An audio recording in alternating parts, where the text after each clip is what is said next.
Welcome to the Movie Planet. I'm your host, Ethan Downing. Many of you may not know that Bob Dylan's son was a feature film director. First, I'm going to go over Jesse Dylan's backstory, then I'll tackle his 3 narrative feature films. I'll finish by talking about his other work and what he's doing now. Bob Dylan married his wife, Sarah Lowndes, in 1965. He adopted her daughter, Maria, and gave her his name. Jesse Dylan was the first child Bob Dylan and Sarah would have together on January 6, 1966. Jesse had 3 more younger siblings until Dylan divorced his first wife in 1977. Years later, Dylan married Carolyn Dennis, who was also a singer. They had 1 child named Desiree. Jesse was born and raised in New York City. He attended NYU Film School and began to pursue a career in directing. Jesse started out by directing music videos for Tom Waits, Elvis Costello, Tom Petty, Lita Ford, and Lenny Kravitz.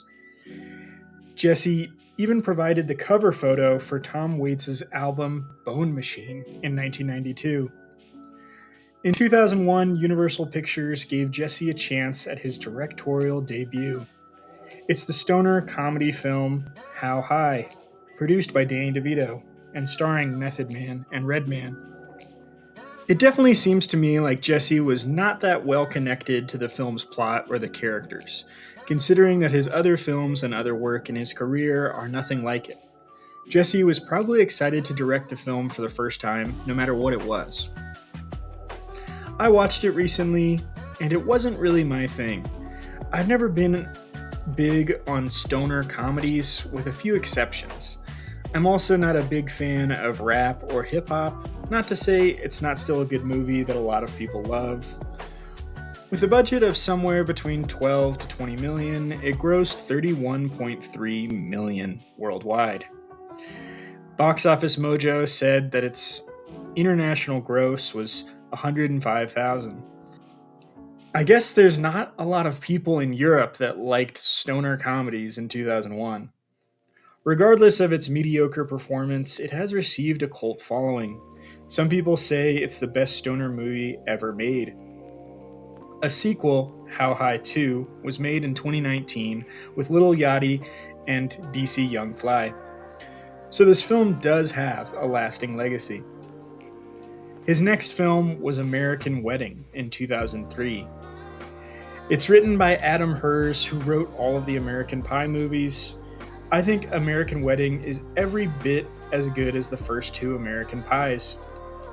The cast reprised their roles in a great way. Seeing them evolve in this film was so hilarious. Directing the 3rd movie in an already successful and beloved comedy franchise that was written by the guy who wrote the first 2 is a pretty slam dunk directing gig. On a budget of $55 million, it grossed $232.7 million worldwide. It was pretty much guaranteed to make money. Not to take any credit away from Jesse Dylan, I'm sure he did a great job and punched up the film the best he could. This is the biggest film in Jesse's career by far. His last narrative studio film is the 2005 sports comedy Kicking and Screaming, not to be confused with the slightly more well-known 1995 rom-com of the same name with Parker Posey. Kicking and Screaming is childhood nostalgia for me. I grew up loving it, and I've seen it many times.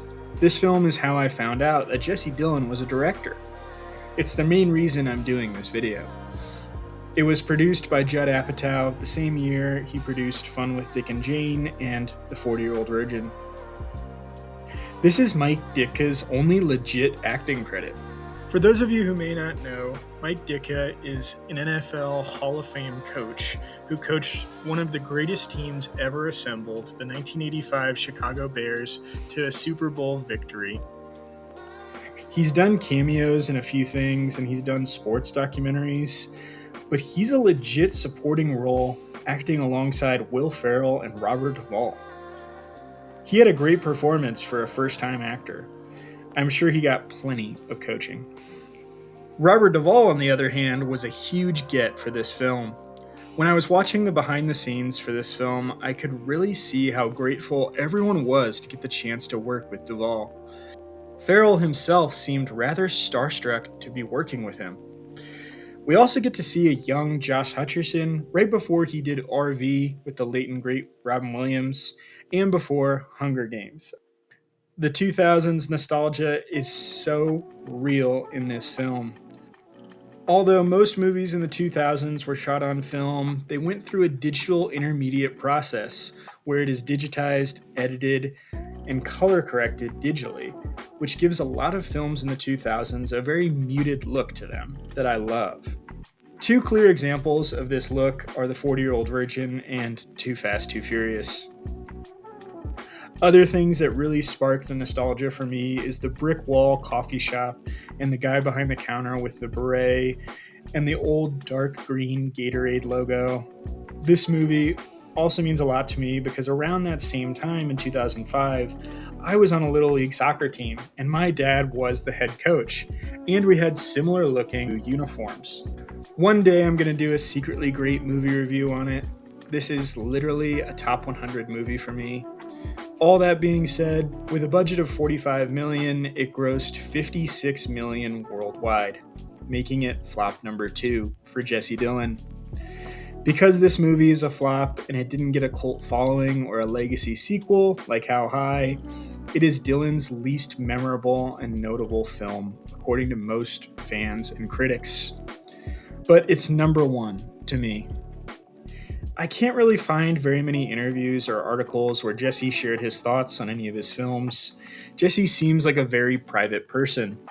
It could also be because his films came out in the early days of the internet. He also may not want to talk about his early 3 films because of his newfound radical political beliefs. He may see American Wedding as problematic in today's political climate. But nonetheless, I still love it.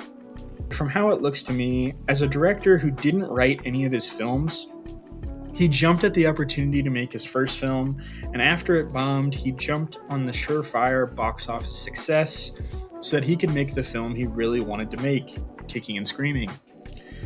Then, after that bombed, he could have left because he finally made a movie on his own terms. Maybe he got out because he didn't want to work his way back up from a bomb again. I respect it. His other work after his short stint in Hollywood is him directing the political campaign ad and music video, Yes We Can, with will.i.am, and over 30 other celebrities. It went viral and won an Emmy and helped get Obama elected as president. He also launched the nonprofit Lybba in 2007, which is an online central repository of medical information. In 2011, he founded the media company Wondros. He directed and produced a TV series, Conversations with Ricky Jay, who is a sleight of hand artist. It's hard to tell if the show ever aired because there is virtually no trace of it on the internet. Dillon produced the documentary Crips and Bloods, Made in America, which is about gang violence in Los Angeles. He also directed and produced the documentary Soros in 2019 about the billionaire philanthropist George Soros. Say what you will about Jesse Dillon's directorial career, but he is the most successful out of all of Bob Dylan's children. The only one that even comes close is his little brother, Jakob Dylan, who's had a somewhat successful music career, although I doubt he sells out everywhere he goes. His claim to fame is the one-hit wonder, One Headlight, when he was with the band The Wallflowers in 1996. The rest of Dylan's kids probably just collect dividends from a large trust fund. Being born into a life of luxury would normally contribute to an aimless drug addict child with no goals and no sense of responsibility. So the fact that Jesse Dillon still had the ambition to go into a very difficult industry and have some success despite an early setback says a lot. It's also nice to see a director that doesn't spend their whole life chasing the Hollywood dragon. Let me know in the comments if you think Jesse Dillon should give Hollywood another chance based on his 3 films. If you enjoyed this video, please like and subscribe, and thanks for watching.